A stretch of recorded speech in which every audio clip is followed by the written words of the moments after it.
రాజా hair fall అయితుందిరా. అవునులే, నువ్వు చెప్పావు కదా ఇంతకు ముందు ఆదివాసీ హెయిర్ ఆయిల్ ఉందని. అవును, ఎక్కడ దొరుకుతుంది అది? మన అనంతపురంలో దొరుకుతుంది. మంచి ఆఫర్ ఇస్తున్నారు. ఇంత లేట్ గా వస్తావు, పదం తెలుసు రాజా, పదం ఒరిజినల్ బాటిల్ అని తన్నమ్మలన్నా ఇది. మీకు రిజల్ట్స్ రాకపోతే డబ్బులు కూడా రిటర్న్ ఇస్తానంటే ఎంత పాన్ ఇండియా రికార్డు. కొన్ని లక్షల మంది అనంతపురం జిల్లాలోనే కాకుండా ఆంధ్రప్రదేశ్లో కూడా వాడుతున్నారు. మీకు రిజల్ట్స్ రాకపోతే మీరు వచ్చినంతసేపులో డబ్బులు కూడా రిటర్న్ ఇస్తాను. అంతేకాకుండా ఎక్కడే దొరకని విధంగా ఇప్పుడు ఆఫర్ కూడా పెట్టాను. అలాంటి ఒరిజినల్ హెయిర్ ఆయిల్ వాడి మీ జుట్టు సమస్యలు, మైగ్రేన్ హెడేక్ కూడా తగ్గించుకోండి.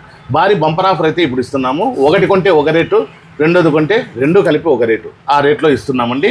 అంతేకాకుండా ఇప్పుడు పాన్ ఇండియా రికార్డు ఈ ఒరిజినల్ హెయిర్ ఆయిల్కి GMP certificate plus ISO certificate రెండూ ఇచ్చాయంటే, కేంద్ర రాష్ట్ర ప్రభుత్వాలు ఇచ్చారంటే ఎంత రికార్డు లెక్క ఉంటుంది. ఇట్లాంటి ఒరిజినల్ ఆయిల్ని కొంతమంది డూప్లికేట్ ఆయిల్ ఆన్లైన్ వాళ్ళు డూప్లికేట్ చేస్తున్నారు. రిజల్ట్స్ రాకపోతే డబ్బులు రిటర్న్ ఇస్తావా, లేకపోతే ఇట్లాంటి బిల్ బుక్ ప్రూఫ్ ఇస్తావా అని అడిగి రిజల్ట్స్ రాకపోతే డబ్బులు రిటర్న్ ఇస్తాననే వాళ్ళ దగ్గరే తీసుకెళ్ళండి. రెండు ఒక రేటుకి వస్తాయన్నా, తక్కువ రేటు పెట్టాము, తీసుకోండి. అదే కాకుండా మా దగ్గర మోకాల నొప్పులు, కీళ్ళ నొప్పులు, పాత నొప్పులు ఆయిల్ కూడా దొరుకుతుంది. దీని అడ్రస్ వచ్చి వినీలా ఇంటర్స్ అండి, సాయినగర్ 8th క్లాస్ అండి, అంబేద్కర్ భవన్ నుంచి అశోక్ నగర్ పై రూట్లో ఇవి ఎడం వైపున ఉంటుంది. వినీలా వాల్ పేపర్స్ అని తక్కువ స్టాక్ ఉంది. వెంటనే వచ్చి తీసుకెళ్ళి మీ జుట్టు సమస్యలే కాకుండా మైగ్రేన్ హెడేక్ సమస్యలు కూడా తీర్చిదిద్దుకోండి. పూర్తి గ్యారెంటీ.